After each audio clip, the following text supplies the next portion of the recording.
Poor girl with brother in her arms in front of the grocery store begs the billionaire.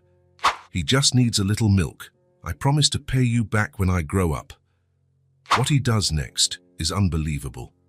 Adrian Blake's footsteps echoed across the marble floor of the corporate building.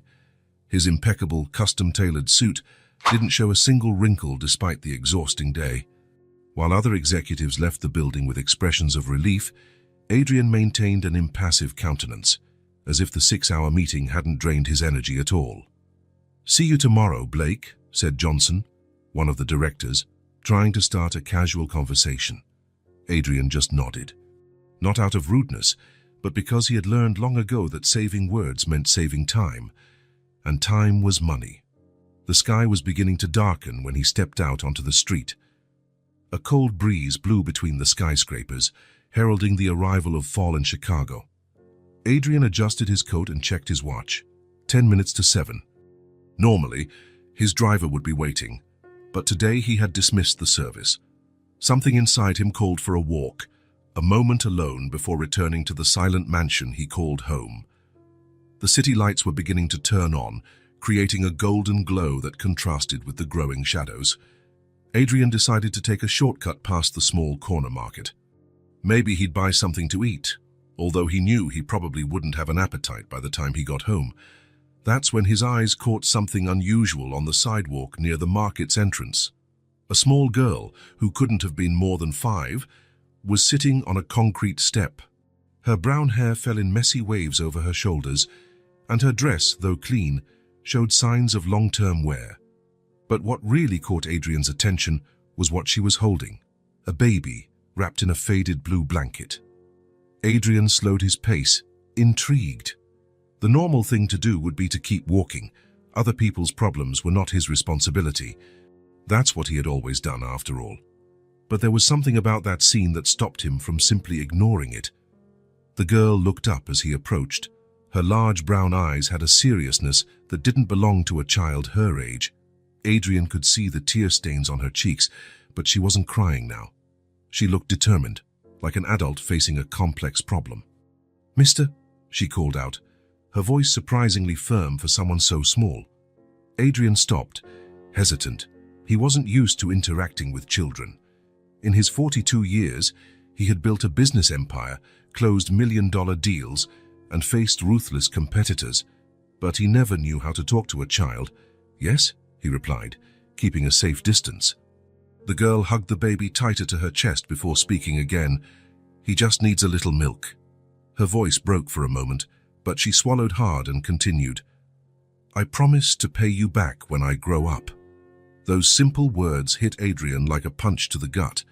He, who was never shaken by anything, felt something strange stir in his chest. It wasn't pity. Adrian hated feeling pity. It was something deeper, more unsettling.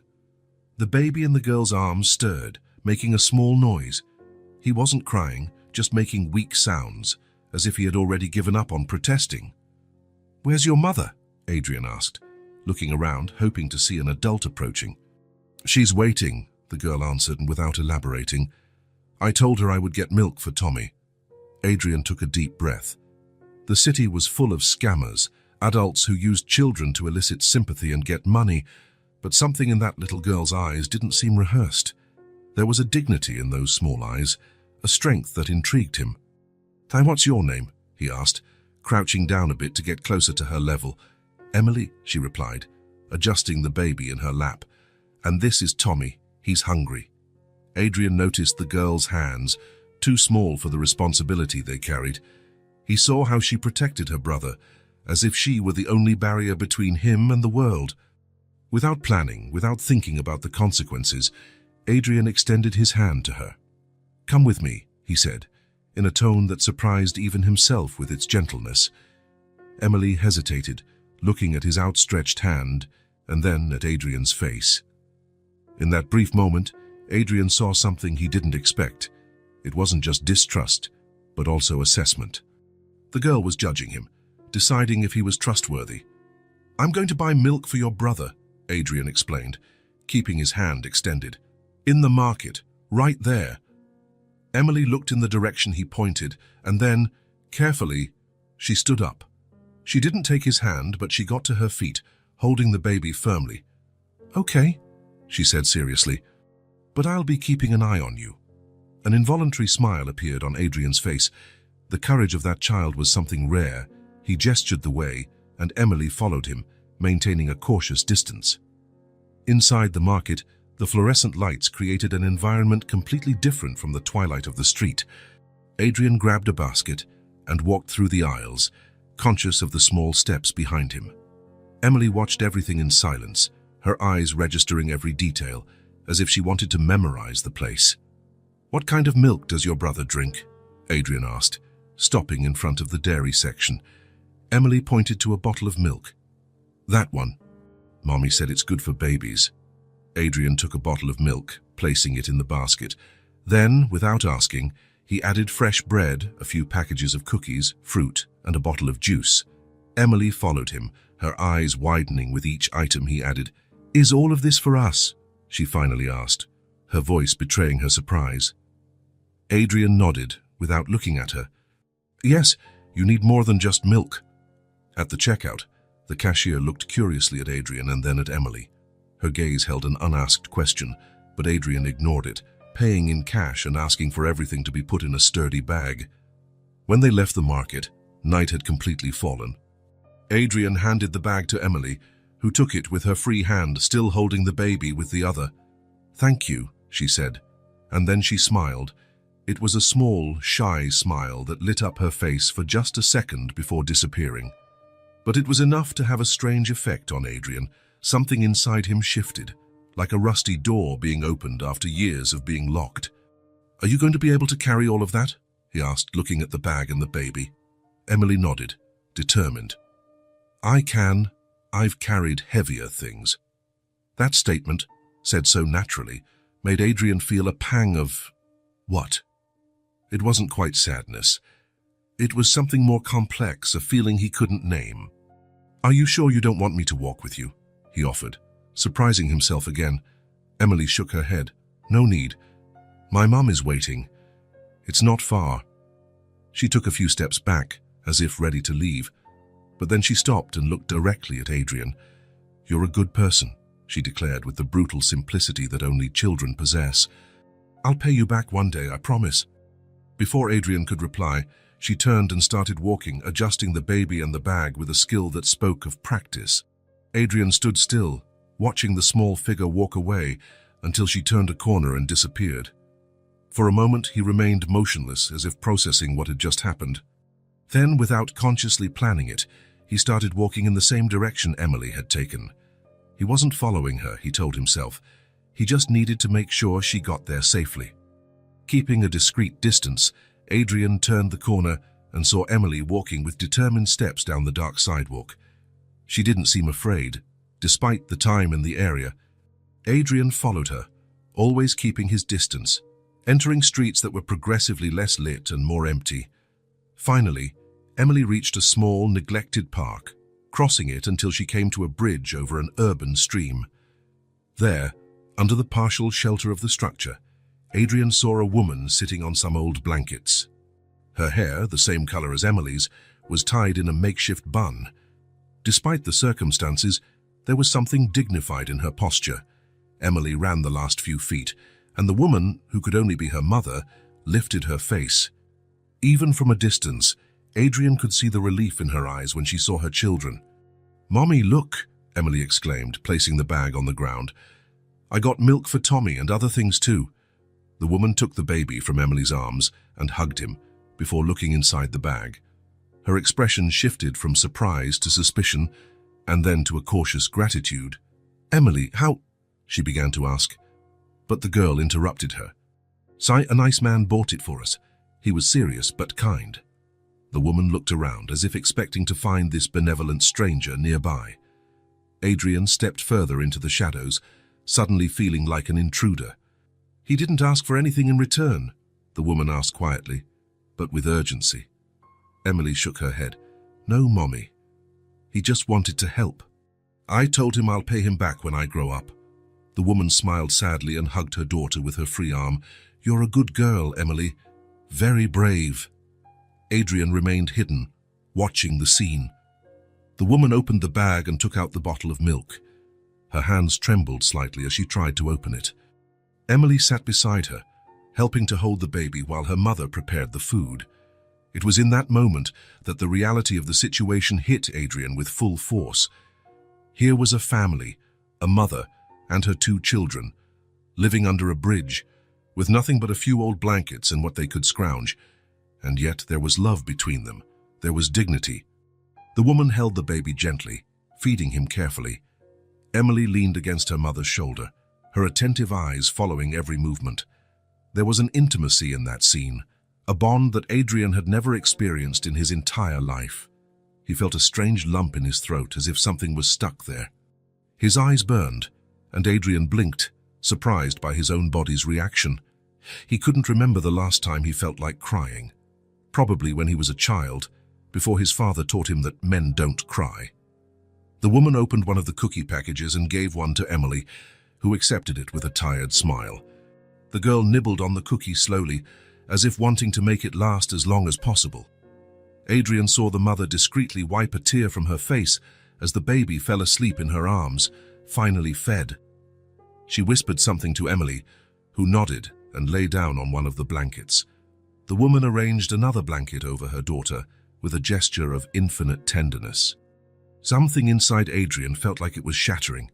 His whole life, he had prided himself on his strength, his ability to remain unshaken. But now, faced with this scene of love amidst absolute poverty, he felt a sharp pain in his chest. How was it possible that, in a city so wealthy, a child had to beg for milk for her brother? How was it possible that a mother and her children slept in the open, under a bridge, while he lived alone in a mansion with 10 bedrooms? Adrian had always considered his success to be the exclusive result of his own effort. But now, looking at that family, he wondered how much of his success came simply from the luck of being born into favorable circumstances. The woman, he still didn't know her name, lay down beside her children, arranging the baby between herself and Emily. She pulled the last blanket over the 3 of them, forming a protective cocoon. Even in extreme poverty, she still tried to give her children comfort and security. Adrian took a step back, feeling he had witnessed something too intimate, something he had no right to see. His throat was still tight, and he took a deep breath, trying to compose himself.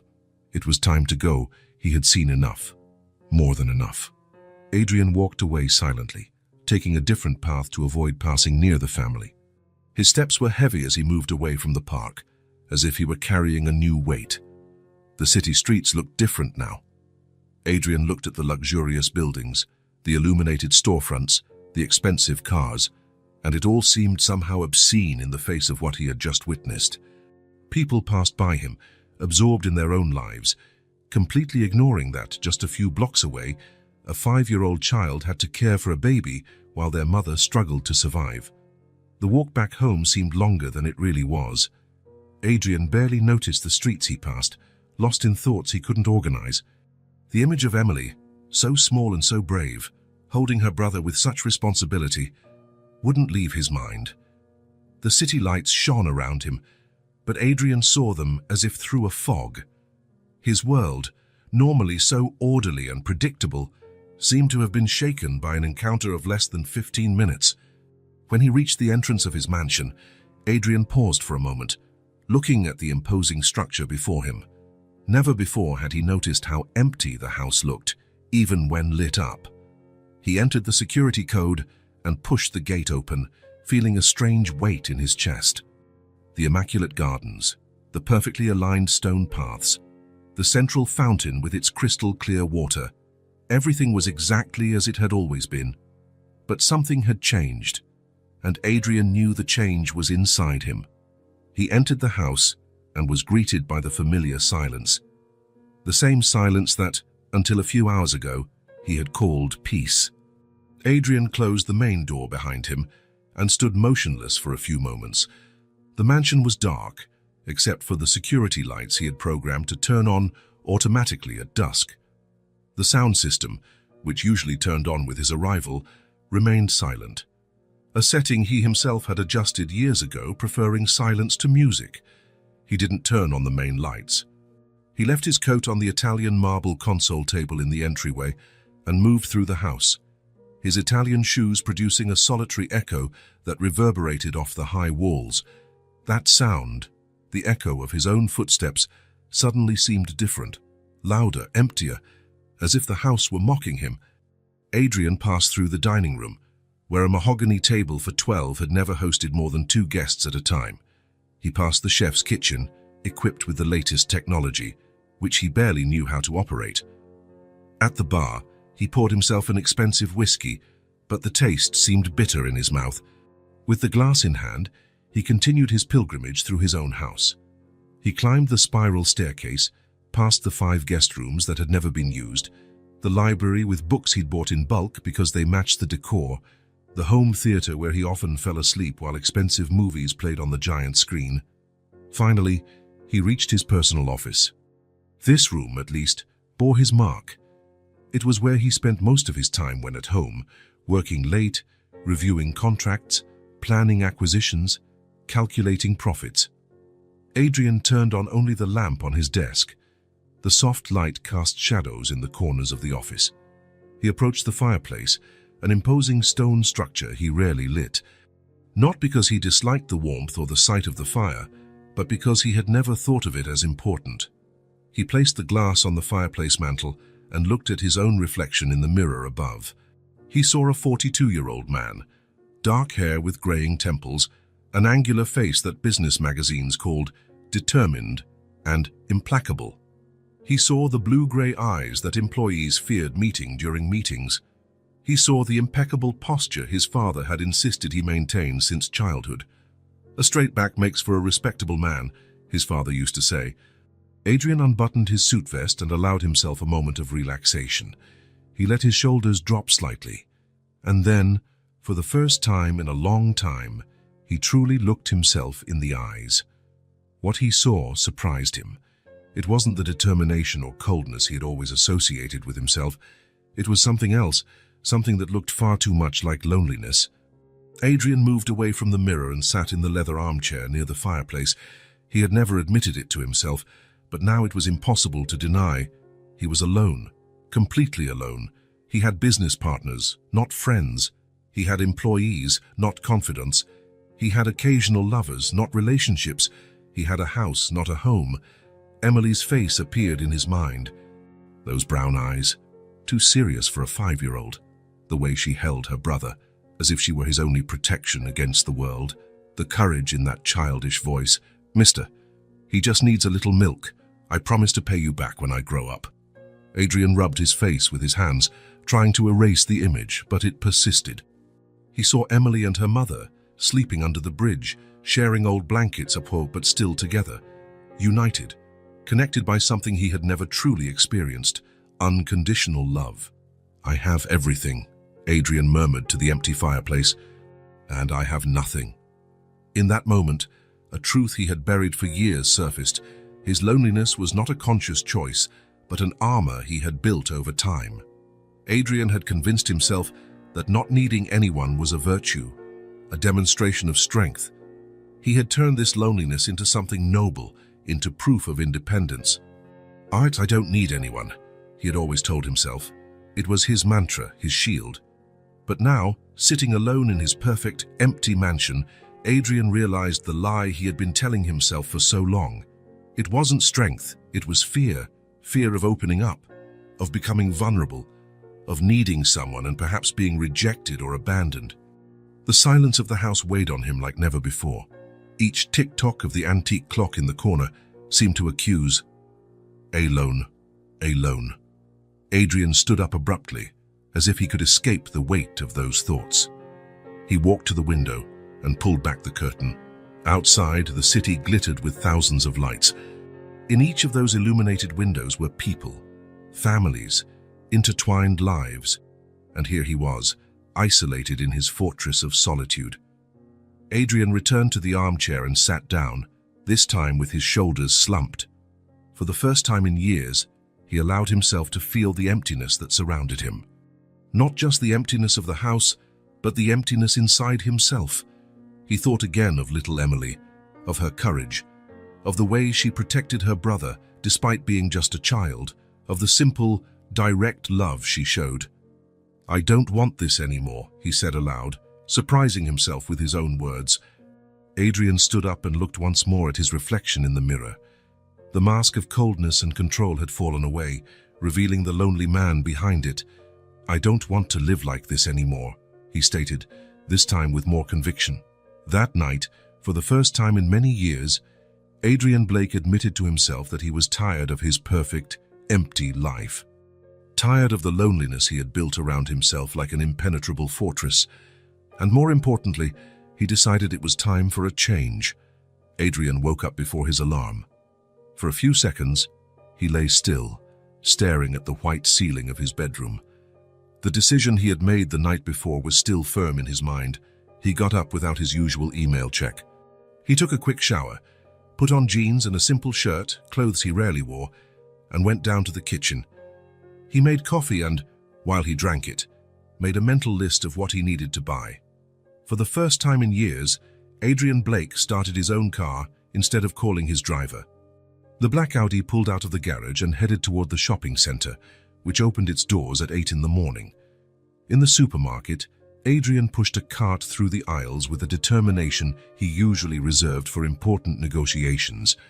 He filled the cart with non-perishable foods, fruits, vegetables, meat, milk, bread, cookies, and juices. In another section, he added personal hygiene products, soaps, shampoos, toothpaste, toothbrushes, diapers for the baby, wet wipes.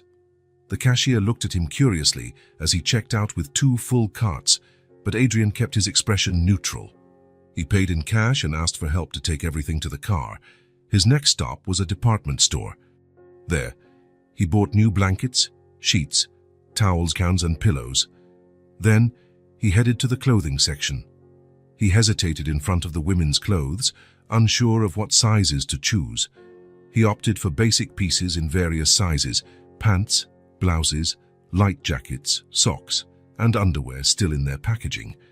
For the children, he selected colorful outfits, a dress for Emily and onesies for the baby.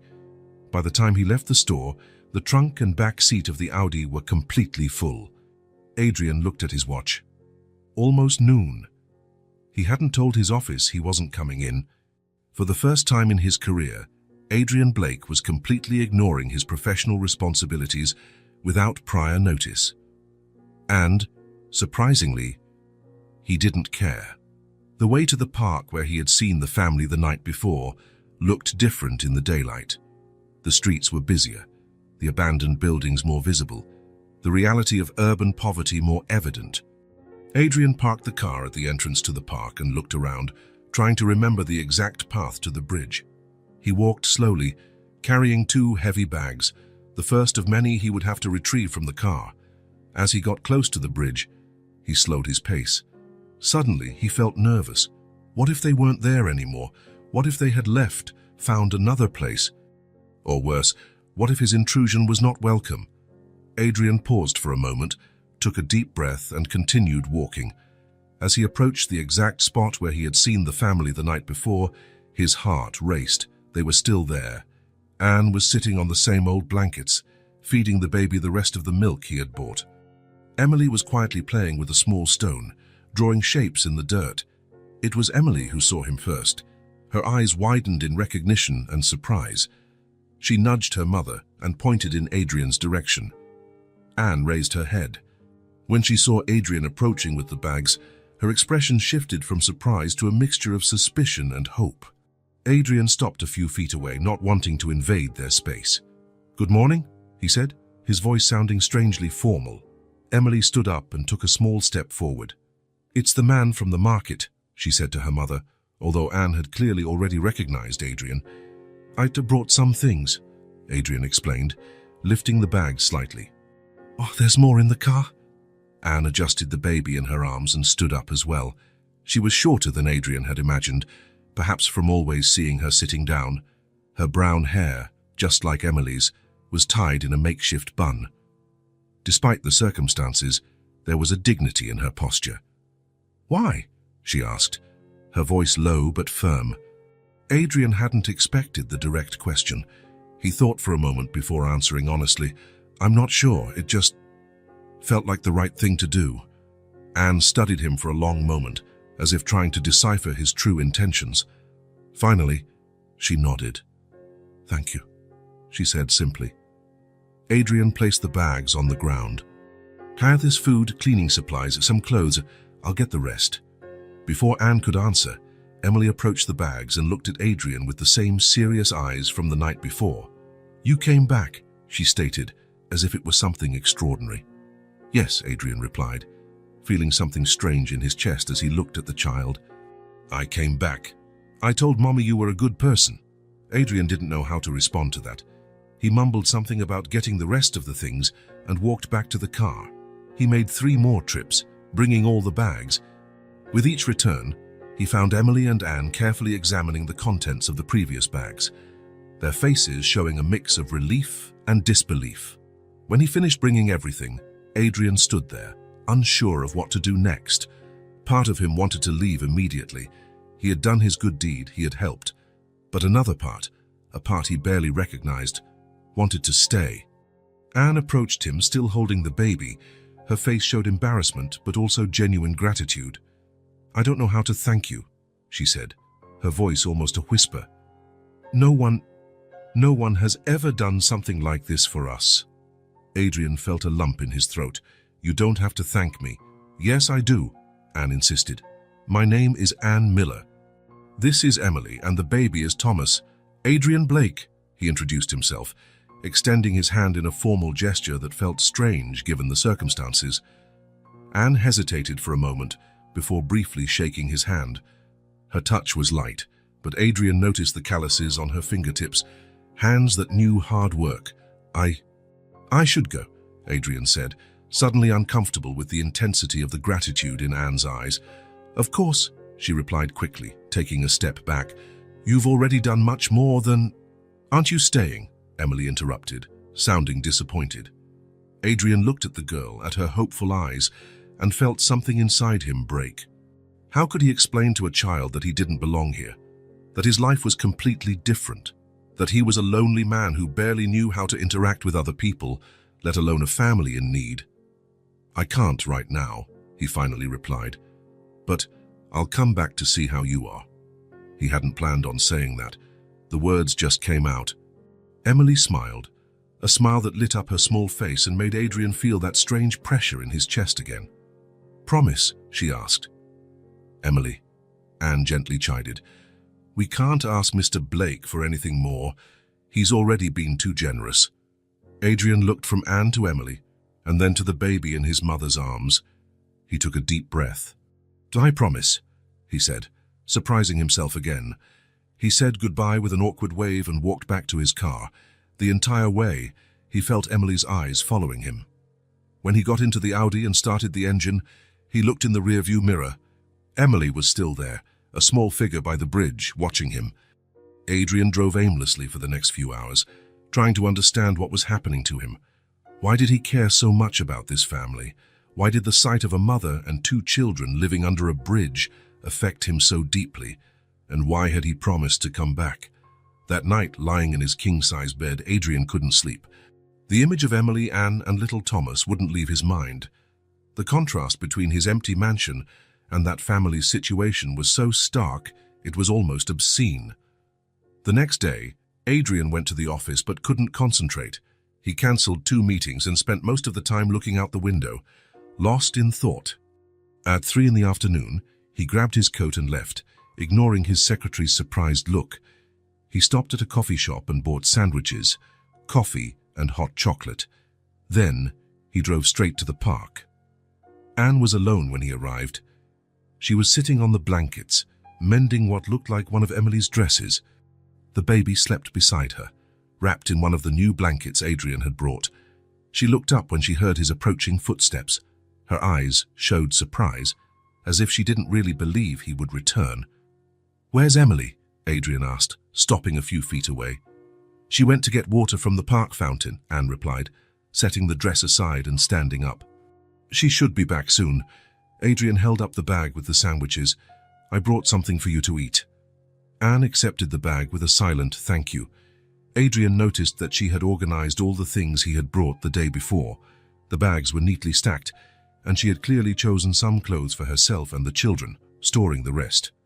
There was something about the dignity with which Anne faced her situation that touched Adrian deeply. He knelt down, bringing himself to her level, and before he could think better of it, he asked, "Why are you here?" The question came out more directly than he intended, and for a moment Adrian feared he had offended Anne. But she just took a deep breath, as if preparing to tell a story she had told herself many times. "My husband left us," she began, her voice calm but filled with a restrained pain. "He met another woman at work. Younger, no children. One day he just didn't come home."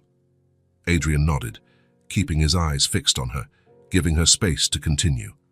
"I found out he had racked up debts, a lot of debt, credit cards, loans, all in my name too. I was working part-time at a store, but it wasn't enough to pay the bills and take care of the children." She glanced briefly at the sleeping baby before continuing. "When Thomas was born, I had complications. I was in the hospital for a week. I lost my job. I tried to find another one, but with a newborn. The bills piled up. We were evicted 3 weeks ago." Adrian felt a growing anger towards the man who had abandoned his family in such a way, an anger that surprised him with its intensity. "You don't have any family who can help? Friends?" he asked. Anne shook her head. "My parents passed away years ago. I have a sister out west, but we haven't spoken in a long time. And friends, well, people drift away when you start having problems." At that moment, Emily returned, carrying a plastic bottle full of water. Her face lit up when she saw Adrian. "You came back," she exclaimed, running to him. "You promised and you really came back." The girl's joy was so genuine, so pure, that Adrian felt that pressure in his chest again. Without thinking, he reached out and lightly touched Emily's hair. "I promised," he said simply. Emily sat next to her mother, looking eagerly at the bag of food. Anne opened one of the sandwiches and broke it in half, giving one piece to her daughter. Adrian watched as they ate, noticing how Anne took small bites, as if trying to make the food last longer. An idea that had been forming in his mind since the night before grew into a certainty. It was an absurd, impulsive idea, completely out of character for him. But somehow, it seemed like the only possible path. Adrian took a deep breath, surprised by what he was about to say, but at the same time, absolutely sure of his decision. "I have a big house," he began, the words coming out with a naturalness that surprised him. "I need help. You can live there." Anne froze, the sandwich halfway to her mouth. Her eyes widened in shock. What?" she whispered. "My house is too big for one person," Adrian continued, the idea solidifying as he spoke. "There are empty rooms, extra space. You could help take care of the house, and in return, you would have a place to stay." Anne slowly lowered the sandwich, her face a mask of disbelief and caution. You barely know us," she said, her voice trembling. "I know," Adrian admitted, "and you barely know me. But you need a place to live, and He hesitated, searching for the right words. "I need to not be alone." It was the most sincere truth Adrian had spoken in years. He needed to not be alone. He needed that family in his empty house, not just for them, but for himself. Emily looked from Adrian to her mother, her big eyes absorbing every word of the conversation, though she probably didn't understand all the implications. Anne covered her face with her hands for a moment, and when she lowered them, Adrian saw tears in her eyes. "I accept," she whispered, her voice barely audible. "Anything." Those last two words hit Adrian like a punch. Anything. The desperation contained in them, the vulnerability, the complete lack of options. "It's not anything," he hurried to clarify. "It's just mutual help. You'll have your own space, your privacy. I'm not asking for anything in return other than some help with the house." Anne studied him for a long time, as if trying to gauge the sincerity of his words. Finally, she nodded. "When?" she asked simply. "Now," Adrian replied. "We can go now." In less than 10 minutes, all of the family's belongings were gathered and placed in the trunk of the Audi. It wasn't much, just the clothes and items Adrian had brought the day before. plus a small backpack with Anne's documents and some of the children's mementos. As he helped Emily settle into the back seat, Adrian felt a strange mix of emotions. Part of him couldn't believe what he was doing, taking a family of strangers into his home. But another part, a part that seemed to be waking up after a long sleep, felt it was exactly what he should be doing. When he started the car and began driving toward his mansion, Adrian looked in the rearview mirror and saw Emily holding her sleeping brother's hand. The girl smiled at him, a smile full of trust and hope. And in that moment, Adrian knew that something inside him had broken for good. The barrier he had built around his heart, the wall that had kept him isolated for so long, had crumbled. And strangely, instead of feeling fear, Adrian felt relief. The electronic gate opened with a soft hum. Adrian drove slowly up the stone path that cut through the mansion's front garden. In the rearview mirror, he saw Emily's eyes widen as she watched the central fountain, the perfectly trimmed trees, the flower beds. Anne was also looking out the window, but her expression was harder to read. There was amazement, yes, but also apprehension. She held Thomas against her chest as if the baby were a shield. Adrian parked the car at the entrance of the house and turned off the engine. For a moment, no one moved. The silence inside the vehicle contrasted with the soft sound of the fountain's water and the occasional bird song. "We're here," Adrian finally said, his voice strangely formal. He got out of the car and opened the back door for Emily. The girl got out slowly, her eyes scanning the mansion's facade, the stone columns, the huge windows. Anne got out from the other side, still holding Thomas. Her face showed a mixture of discomfort and awe as she joined Emily at the entrance. Adrian took the few bags from the trunk, everything that family owned in the world, and gestured toward the main door. "Come on," he said simply. Emily held her mother's hand as they walked the short distance to the entrance. Adrian typed the code on the panel next to the door, and it opened silently. He stepped aside, allowing Anne and Emily to enter first. The entryway, with its marble floor and curved staircase, seemed even more imposing seen through the eyes of its new occupants. Adrian watched Emily spin around slowly, looking at the high ceiling, the crystal chandelier, the walls with expensive abstract paintings. "You live here," Emily began, her small voice tiny in the vast space. "Alone?" Adrian felt his chest tighten at the simple question. "Yes," he replied, placing the bags on the floor. "I live alone." The girl frowned, as if that were hard to comprehend. "But it's so big." "Emily," Anne gently chided, "don't be nosy." "It's all right," Adrian assured, though the child's observation had touched on something painful inside him. "Come, I'll show you the house."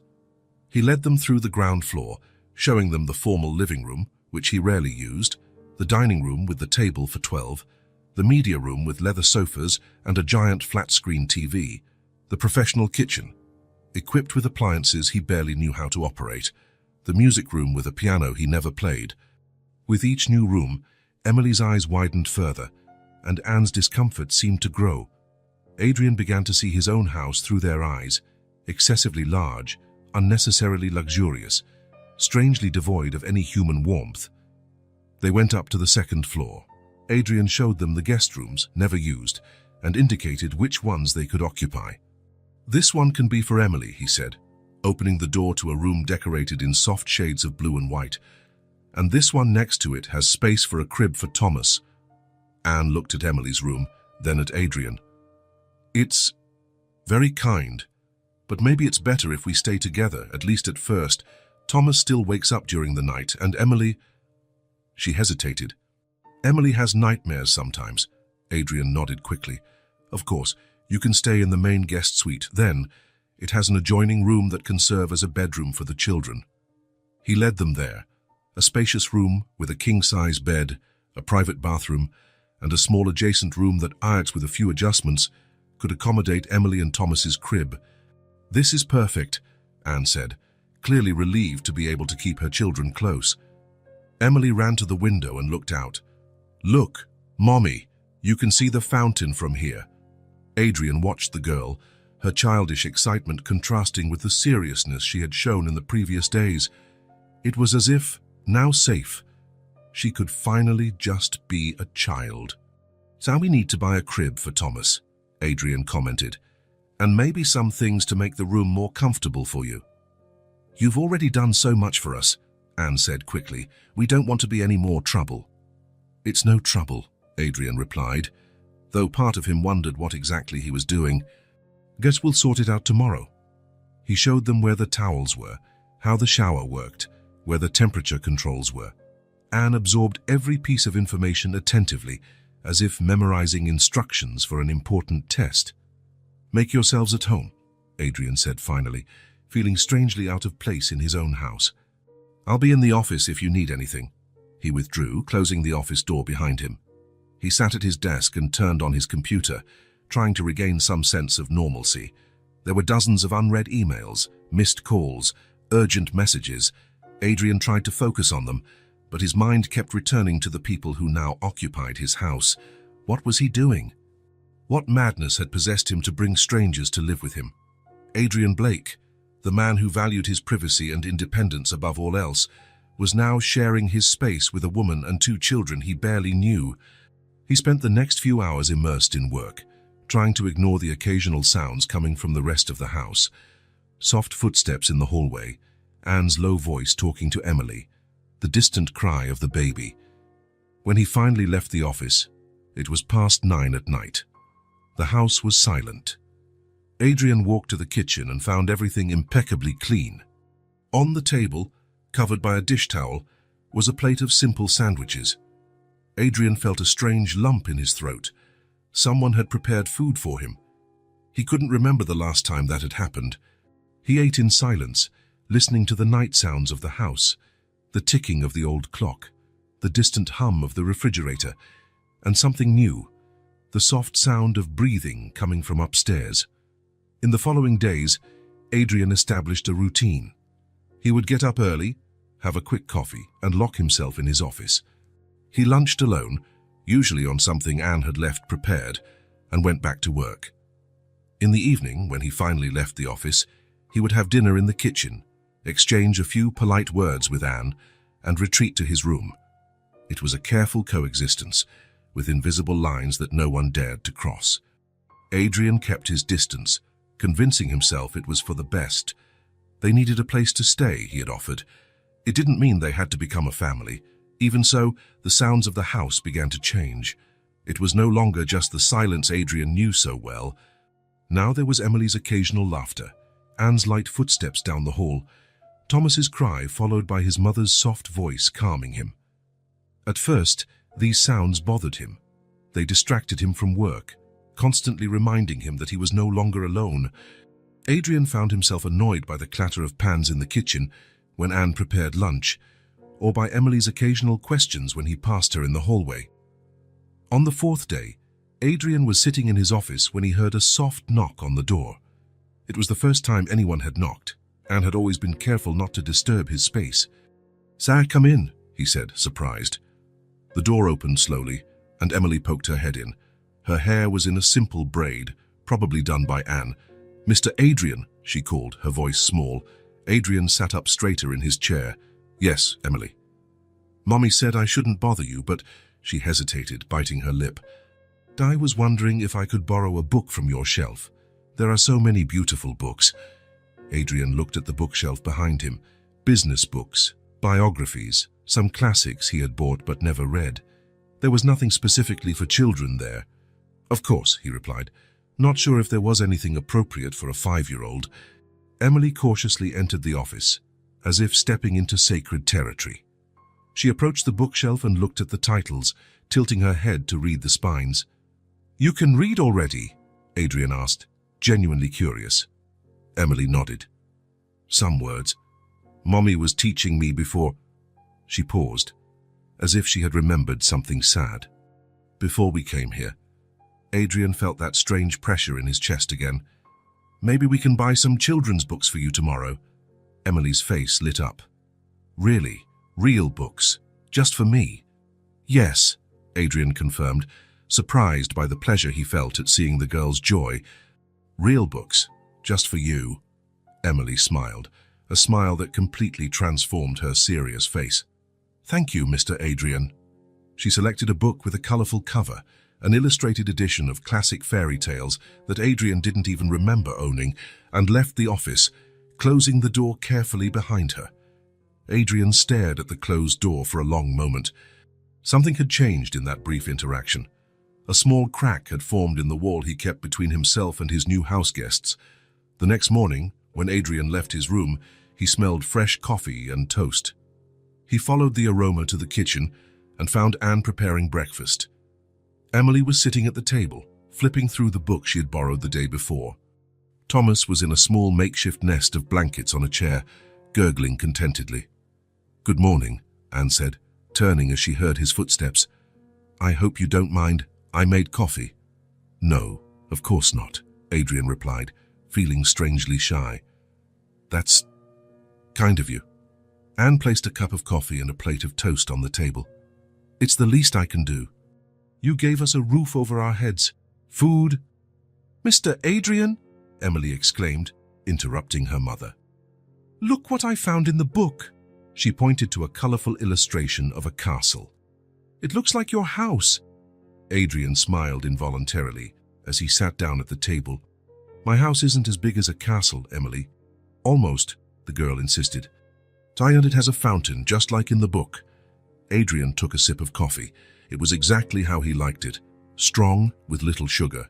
Anne must have noticed how he prepared his coffee in the previous days. "The coffee is great," he commented. Anne smiled shyly. "Glad you like it. I wish I could help more." "You've been so generous, and you're already helping," Adrian interrupted her gently. "The house has never been so clean and organized." It was true. In the few days since they had arrived, Anne had subtly transformed the mansion. The rooms felt more airy. The surfaces shone, and small touches, a vase with flowers from the garden on the coffee table, neatly arranged cushions on the sofa, made the spaces more welcoming. "Still," Anne insisted, "I'd like to do more. I can cook full meals if you'd like. I'm no chef, but I can make simple, tasty dishes." Adrian realized he couldn't remember the last time he had a real home-cooked meal. "That would be nice," he replied. That evening, when Adrian left his office, he found the dining table set for 3, a place for him, one for Anne and one for Emily, with Thomas in his makeshift nest nearby. There was a simple roast, steamed vegetables and fresh bread. "I hope you don't mind that we used the dining table," Anne said quickly when she saw him. "I thought it would be nice to have dinner together, but if you'd prefer to eat alone." "No," Adrian replied, surprising himself. "It's a good idea." It was a strange meal, initially quiet and awkward. Adrian wasn't used to talking during meals, but Emily, with the naturalness of children, soon filled the silence with questions and observations. "Why do you have so many rooms if you live alone?" she asked between bites. "Emily," Anne chided, blushing. "That's not polite." "It's all right," Adrian assured. "Actually, I never really thought about it. I bought the house because I could, I suppose. But don't you get sad having so much empty space?" Emily persisted. Adrian looked at the girl, surprised by the insight of her question. "I guess so," he finally admitted. "Sometimes it gets very quiet." Anne looked at him with an expression Adrian couldn't decipher, perhaps compassion, perhaps understanding. From that day on, something began to change. Adrian still spent most of his time in the office, but the doors, both literal and metaphorical, started to open a little wider. Anne cooked simple but flavorful meals, kept the house clean and organized, and gradually added small touches that made the rooms more welcoming. Emily helped set the table for meals and developed an insatiable curiosity for every corner of the mansion. Thomas grew up in safety, his nighttime cries gradually diminishing. The sounds of the house, which initially bothered Adrian, began to become familiar, even comforting. The sound of footsteps in the hall, Emily's occasional laughter, the lullabies Anne sang to Thomas, all of it formed a new soundscape that, surprisingly, Adrian was beginning to appreciate. The days passed, and a routine settled in almost naturally.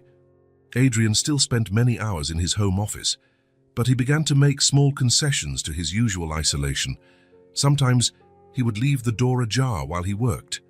Other times, he would come out for a coffee in the mid-afternoon and find Emily reading in the living room, or Anne folding clothes. In the mornings, Adrian would leave early to go to the company. It was something he had done for years, without a second thought. But now, as he picked up his car keys, he felt a strange reluctance to leave the house. "I'll be back in the late afternoon," he would tell Anne before leaving. Emily, who was usually already awake, would watch him from the stairs or the hallway. "See you later, mister." "Adrian Vargas," she would say in her small voice. During the day, while dealing with important meetings and decisions, Adrian would find himself thinking about the house, not the physical structure, but the people who now inhabited it. And when the workday ended, instead of extending his work or accepting invitations for business dinners as he used to, he would hurry to get back. The feeling that greeted him when he opened the door was completely new. There was light, movement, the smell of food being prepared. There was life. When he finally got home, sometimes late at night, he expected to find everything dark and silent. Instead, there was often a light on in the kitchen. Anne would be there, making tea or organizing something for the next day. "So I thought you'd be asleep by now," Adrian commented one night, placing his briefcase on the counter. "I thought you might want something to eat after a long day," she explained, turning to him. "I saved some of the dinner." Adrian accepted the plate she offered, feeling a warmth that didn't just come from the food. Thank you," he said, and then, after a moment's hesitation, "It's good to be back." And to his surprise, it was true. The house that had always been just a place to sleep now felt different. It felt alive. And for the first time in many years, Adrian Blake felt like he was coming home, not just to an empty mansion. Adrian parked the car at the shopping center, turned off the engine, and sat for a few minutes, contemplating what he was about to do. In his 42 years, he had never set foot in a toy store. He had never picked out a gift for a child. The idea made him strangely nervous. However, in recent days, something had changed. The presence of Emily, Anne, and little Thomas in his house was no longer just a temporary situation, a good deed on his part. It had become something more, something Adrian still couldn't name, but that made him want to do more than simply offer a roof and food. He got out of the car and walked towards the mall. A colorful storefront caught his eye. "The Toy Palace," announced the sign in playful letters. Adrian took a deep breath and went inside. The inside of the store was a universe of colors, sounds, and movement. Toys of all kinds filled shelves up to the ceiling. Dolls and cars and games, stuffed animals. Adrian looked around, momentarily disoriented by the vastness of options. "Can I help you?" a saleswoman asked with a friendly smile. Adrian hesitated. "I'm looking for something for a 5-year-old girl." "Any preferences? Dolls, educational games, art kits?" Art. The word sparked a memory. Emily flipping through the book she had taken from his office, her eyes shining as she saw the colorful illustrations. "Something related to drawing, perhaps," Adrian suggested, "and also something for a baby about a year old." The saleswoman nodded and guided him through the store, showing him options. Adrian chose carefully: a sketchbook with a colorful cover, a box of vibrant colored pencils, a small sturdy plastic easel. For Thomas, he selected a soft teddy bear and some building blocks with animal figures. Before heading to the checkout, Adrian noticed a small shelf with children's books. He remembered the promise he had made to Emily days ago. He selected several titles with beautiful illustrations and simple stories, suitable for a child learning to read. "A gift for your children?" the saleswoman asked as she wrapped everything. Adrian opened his mouth to correct the mistake, but something stopped him. "Yes," he replied simply, surprising himself. On the way back home, Adrian found himself anticipating Emily's reaction. He had never particularly cared about the happiness of others, not in a personal, involved way. He had made donations to charities, of course, but always in a distant, impersonal manner. This was the first time he wanted to see, with his own eyes, the result of his generosity. When he arrived home, he found Anne in the kitchen, preparing dinner. Thomas was in his makeshift playpen, playing with a wooden spoon. "Where's Emily?" Adrian asked, keeping the bags hidden behind his back. "In the living room reading," Anne replied, casting a curious glance at Adrian's unusually eager expression. Adrian nodded and walked to the living room. Emily was sitting on the rug, flipping through the same book she had taken from his office days ago. Her hair, now always clean and combed, fell over her concentrated face. "Emily," Adrian called, his voice softer than usual. The girl looked up and smiled when she saw him. It was no longer the shy, cautious smile of the first few days, but something more relaxed, more natural. Adrian realized that Emily was no longer afraid of him. "I have something for you," he said, bringing the bags to the front. Emily's eyes widened in surprise. She carefully closed the book and stood up, approaching with curiosity. Adrian knelt, getting on her level, and began to take the gifts out of the bags. First the books, and which he stacked to the side. Then the sketchbook with the colorful cover, the box of pencils, and the small easel. Emily remained motionless, looking at the gifts with an expression Adrian couldn't decipher. For a terrible moment, he feared he had made a mistake. Maybe she didn't like to draw. Maybe the gifts were inappropriate. Then, slowly, Emily reached out and touched the sketchbook. Her small fingers slid over the colorful cover, feeling the texture. She opened it carefully, as if it was something fragile and precious, and flipped through the blank pages. "Is it for me?" she asked in a low voice, as if she was afraid she had misunderstood. "All of this is for you," Adrian confirmed. "And these," he added, taking Thomas's toys out of the bag, "are for your brother." Emily looked at the gifts, then at Adrian, and back at the gifts. Her expression was one of pure amazement, as if she couldn't believe what she was seeing. Slowly, she picked up the sketchbook and the box of pencils, holding them against her chest with a care that squeezed Adrian's heart. This wasn't how a child normally reacted to presents. It was as if she had never received something that was just hers before. "Thank you, mister," she whispered, her voice so quiet Adrian could barely hear it. Something in the formality of that "mister," the same word she had used when they first met, hit Adrian deeply. Despite living under the same roof for weeks, to Emily he was still the mister who had bought milk for her brother that first day. "You can call me Adrian," he said gently. Emily nodded, still hugging the gifts. "Thank you, Adrian." At that moment, Anne entered the living room, drying her hands on a dish towel. She stopped at the door when she saw the scene. Adrian kneeling on the rug, Emily hugging the sketchbook and pencils, toys scattered around. "What?" she began, but Emily interrupted her, running to her mother. "Look, Mommy, the Miss Adrian bought them for me. And there are things for Tommy, too." Anne looked at the gifts, then at Adrian, a silent question in her eyes. "I thought they would like them," Adrian explained, feeling suddenly embarrassed under Anne's piercing gaze. "They're just a few simple things." Anne opened her mouth, then closed it again, clearly at a loss for words. Then something happened that Adrian had never seen before. She smiled, a genuine smile that lit up her face and softened the lines of worry that seemed permanently etched there. "Thank you," she said finally, her voice thick with restrained emotion. Emily, oblivious to the intensity of the moment between the adults, was already sitting on the floor, opening the box of pencils. Her eyes shone as she examined each color, carefully lining them up in rainbow order. "Tommy, look," she called, and Anne brought the baby from the playpen to his sister. Thomas, with a baby's natural curiosity, immediately tried to grab one of the pencils, but Emily gently moved it away.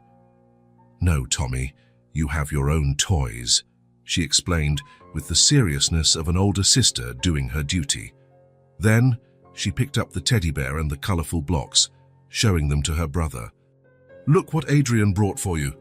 Adrian remained where he was, watching the scene.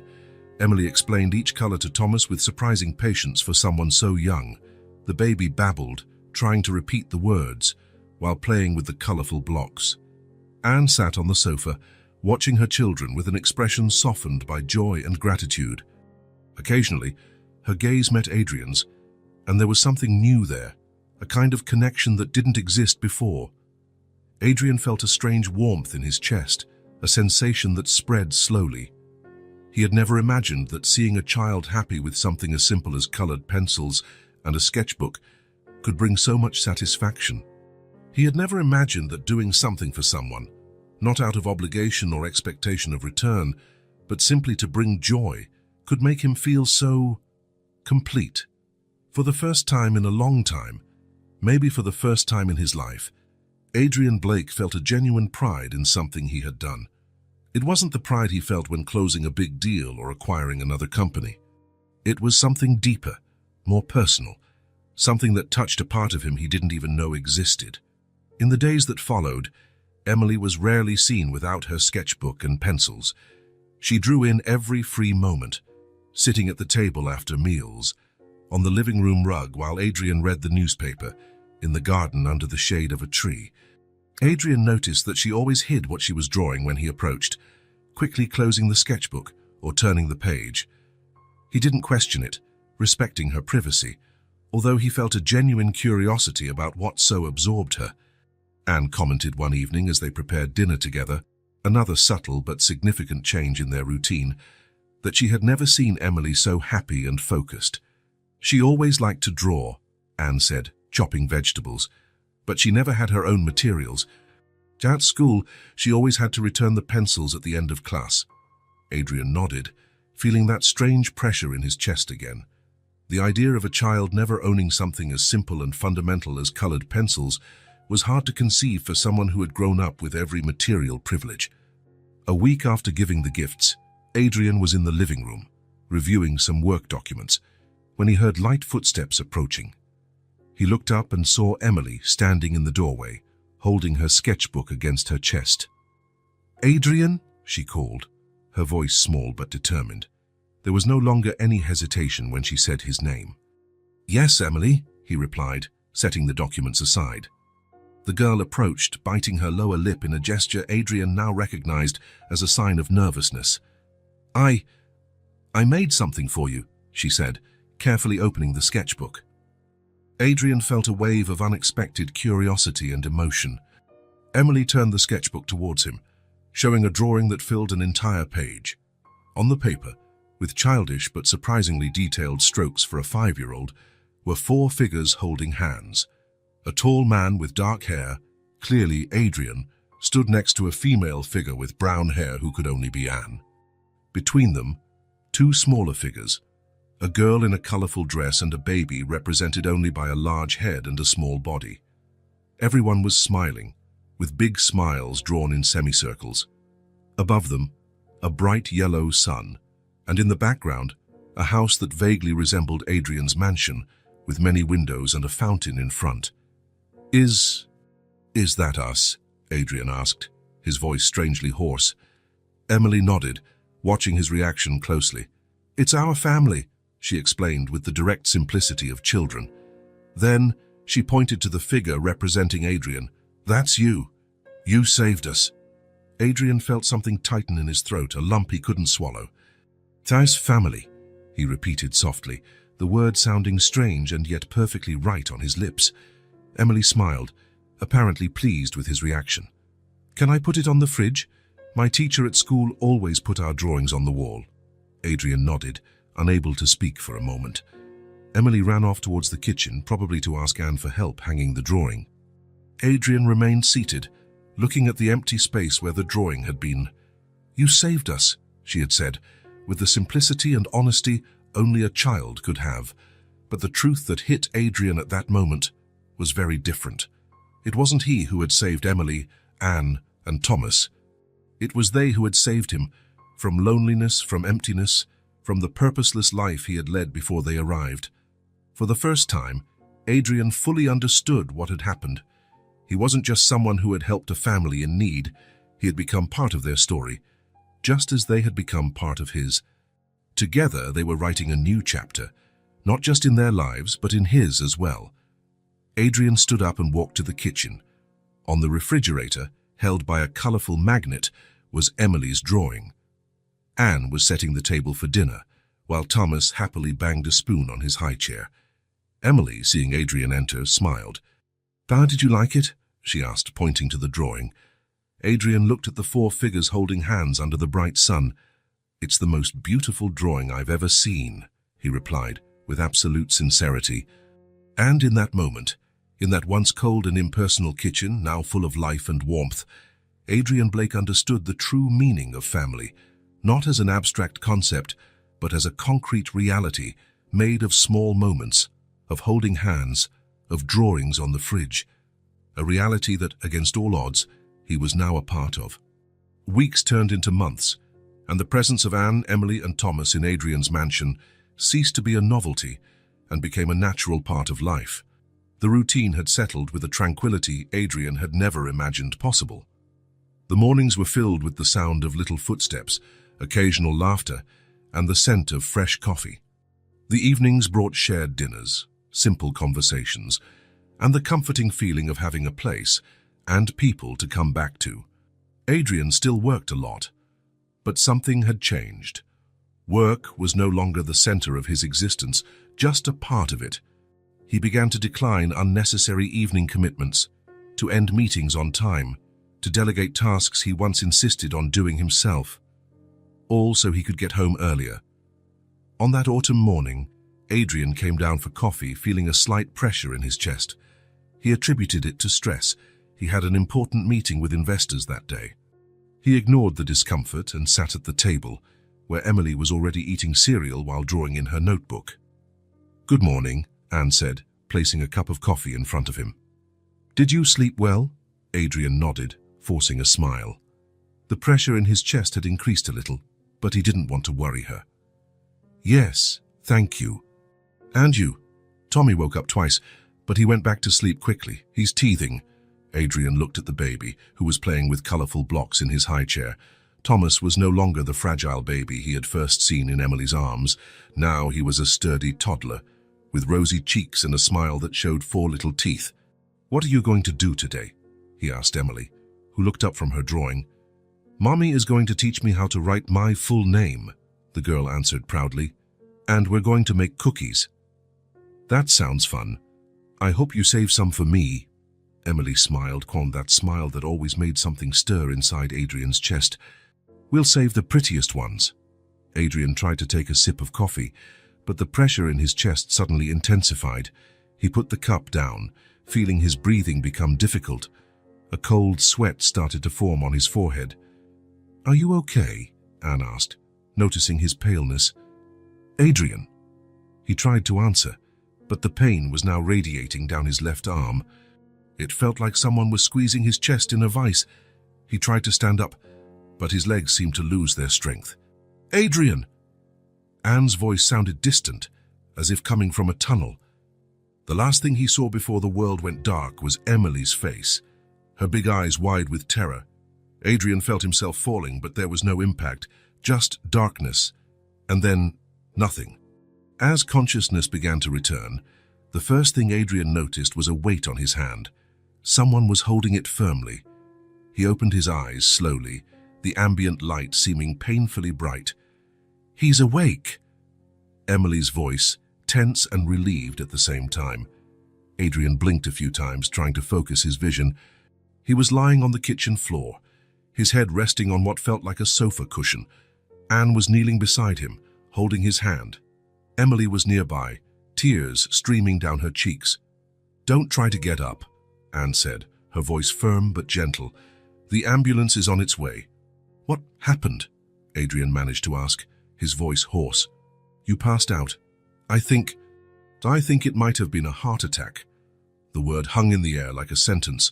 Adrian tried to assess his body. The pain in his chest had subsided to a dull, constant pressure. Breathing was still difficult, but not impossible. "How long?" he started to ask. "A few minutes," Anne replied. "I called for an ambulance immediately." "They should be here soon." Adrian realized that Emily was still crying silently. The girl had her fists clenched so tightly that her knuckles were white. "Emily," he called softly, "it's okay. I'm going to be fine." The girl came closer, her eyes fixed on him as if she feared he might disappear at any moment. "You fell," she said, her voice trembling. Like Michael's dad from school, his dad never came back. Adrian felt a pang in his heart that had nothing to do with his physical condition. "I will come back," he promised. "Don't worry." Emily nodded but didn't seem convinced.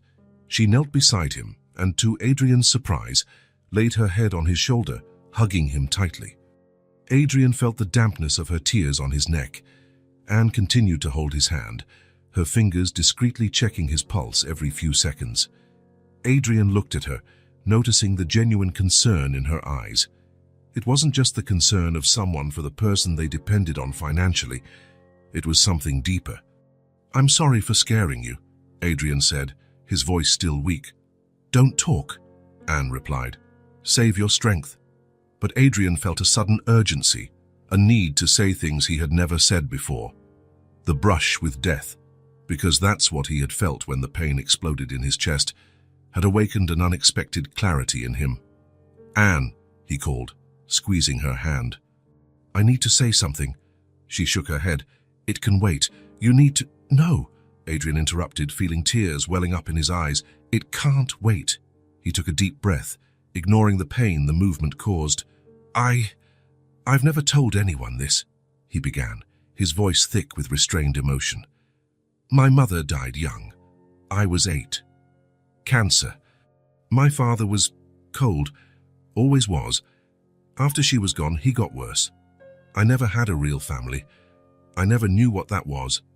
Adrian paused, tears now streaming freely down his face. Emily lifted her head, watching him with a mixture of curiosity and concern.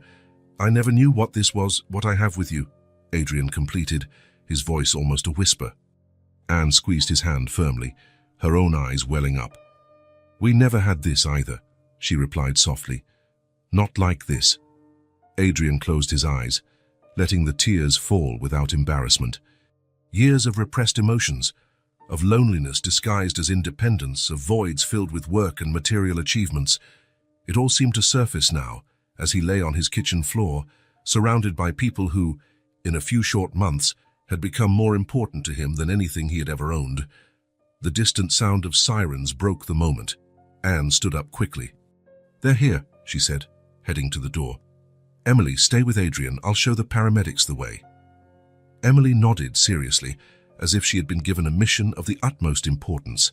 She sat beside Adrian, holding his hand as she had seen her mother do.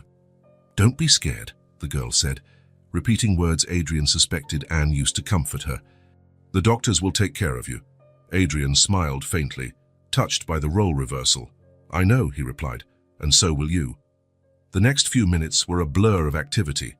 Paramedics came in, asked questions, took his blood pressure and heart rate, and placed him on a stretcher. Anne answered their questions calmly and precisely, as if she had trained for this. "Son, I want to go with him," Emily insisted as they started to wheel Adrian to the ambulance. "That's not possible, sweetie," Anne explained, kneeling to be at her daughter's level. "But we'll meet him at the hospital as soon as we drop Tommy off with the neighbor." Emily reluctantly agreed, but ran to the stretcher before Adrian was loaded into the ambulance. "Come home," she pleaded, her large, serious eyes fixed on him. "Promise." Adrian felt his heart, that heart he now knew was fragile, clench at the intensity of her request.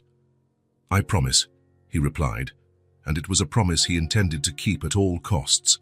The days in the hospital passed slowly. Tests confirmed a mild heart attack caused by a partially blocked artery. The doctors talked about stress, diet, moderate exercise, regular medication. Adrian listened with unusual attention, asking questions he never would have thought to ask before. It wasn't just his life at stake now. There were people who depended on him, who were waiting for him. Anne and Emily visited him every day. Anne brought home-cooked food, ignoring Adrian's weak protests that the hospital provided meals. Emily brought new drawings, which soon covered the wall next to his hospital bed. Thomas, who couldn't enter the ICU, sent kisses via his sister, who delivered them solemnly, making Adrian smile even in his most uncomfortable moments. On the 4th day, the doctors finally discharged him. Adrian was paler, thinner, but his eyes had a different shine, the shine of someone who had been given a second chance and was determined not to waste it. Anne came to pick him up, bringing clean clothes and the attentive care that had characterized her days at the hospital. On the way home, she drove with extra caution, casting frequent glances at Adrian in the passenger seat. "Thank you," Adrian said at one point, breaking the comfortable silence that had settled between them. Anne glanced at him quickly. For what? For everything. For taking care of me. For bringing Emily. For being there. Anne smiled. That rare smile Adrian had learned to cherish. It's what families do, she replied simply. Families. The word still sounded strange, but more and more right. When they arrived at the mansion, Adrian felt an unexpected emotion upon seeing the familiar facade. He had never before felt this sense of return, this relief at coming home.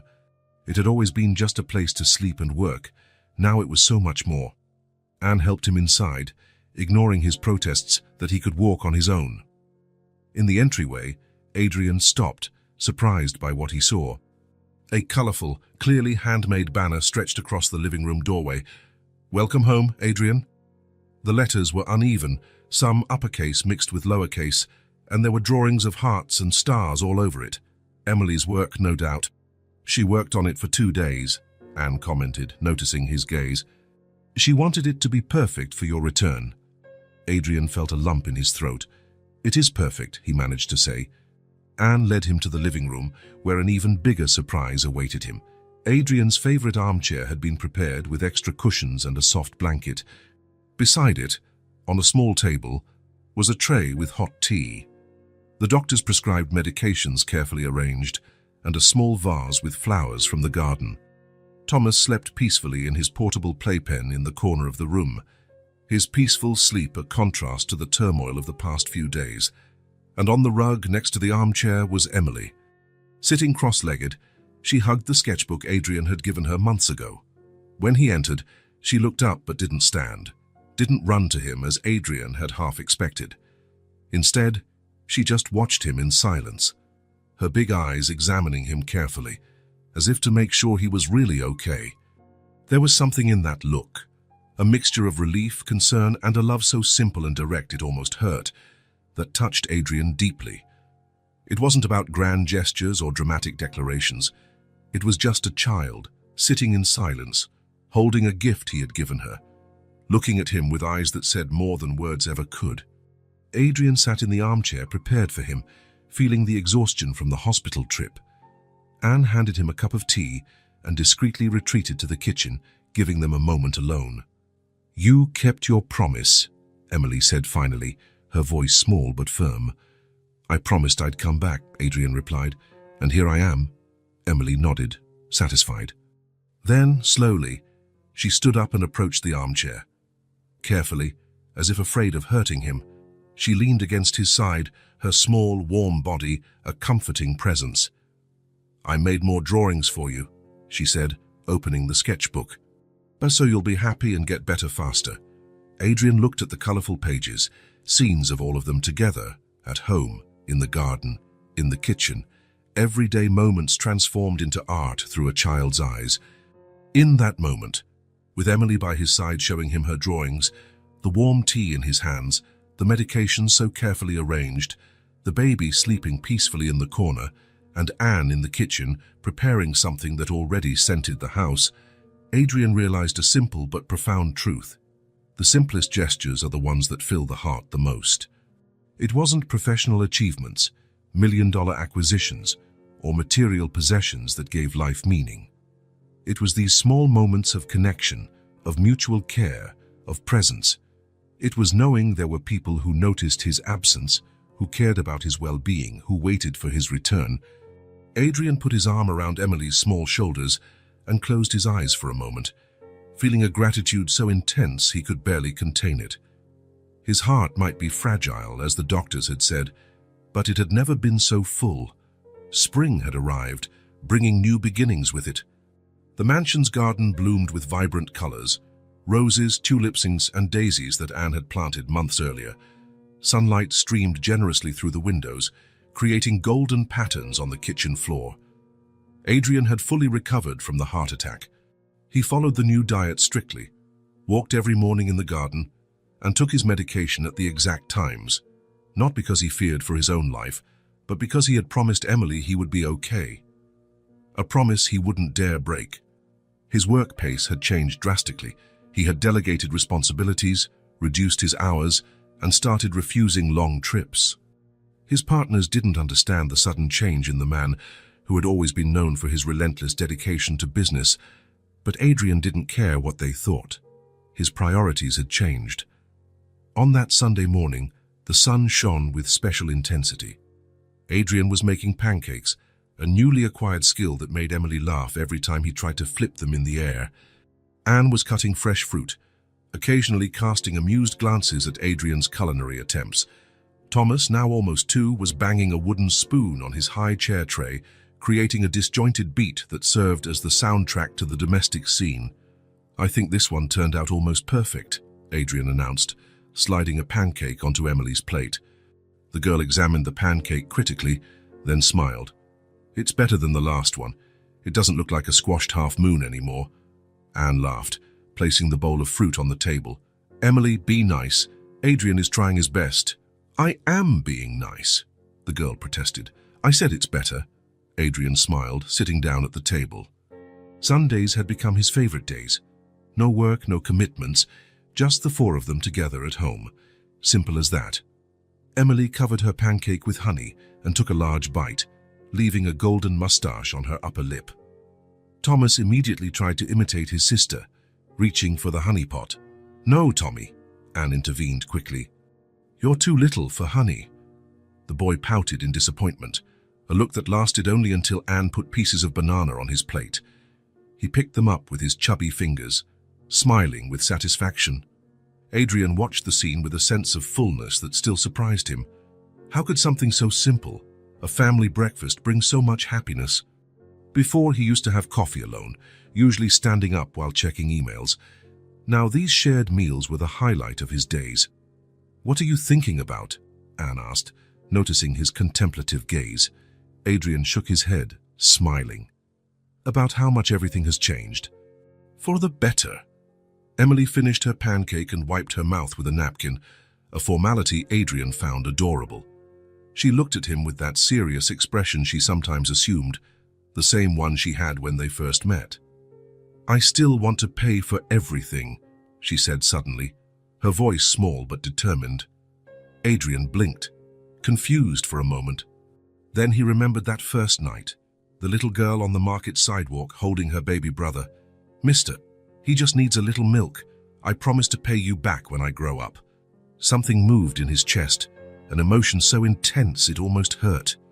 Adrian felt his eyes well up. "You already have," he replied softly, holding Emily's small hand across the table. "You taught me what it means to have a family." Emily tilted her head, curious about the emotion in his voice. Anne looked at Adrian, her own eyes moist, a silent understanding passing between them.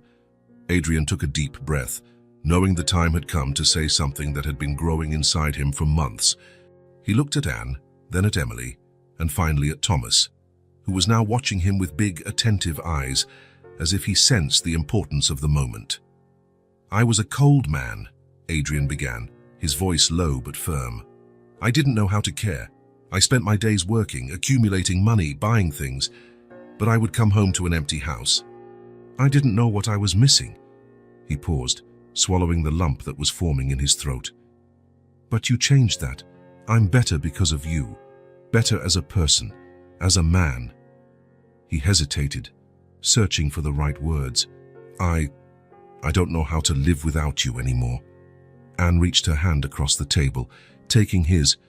Her eyes conveyed everything words couldn't express. "We don't either," she replied simply. Emily got up from her chair and ran to hug Adrian. He picked her up, feeling her little arms around his neck, the smell of honey and children's shampoo. "Are we a real family now?" Emily asked against his shoulder. "Yes," Adrian replied, looking at Anne over the girl's head. "That we are a real family." Thomas banged happily on his tray as if applauding, making everyone laugh. In that instant, sitting in his sunny kitchen with Emily on his lap, Thomas drumming happily, and Anne looking at him with a smile that said everything, Adrian Blake understood that he had found something money could never buy. A real home. It wasn't the mansion with its immaculate gardens and luxurious rooms. Home was in Emily's laughter, in Thomas's uncertain steps, in Anne's knowing glance. It was in the imperfect Sunday pancakes, The drawings hanging on the fridge, the conversations at night after the children were asleep. A cold, lonely businessman had found a desperate girl holding her baby brother. An impulsive act of help had turned into the greatest gift Adrian had ever received, a family. And as he hugged Emily and held Anne's hand across the table, Adrian knew, with absolute certainty, that he was finally home. If this story touched your heart, subscribe to the channel and turn on notifications so you don't miss the next ones. Leave a like because it helps this story get recommended to more people. See you in the next story.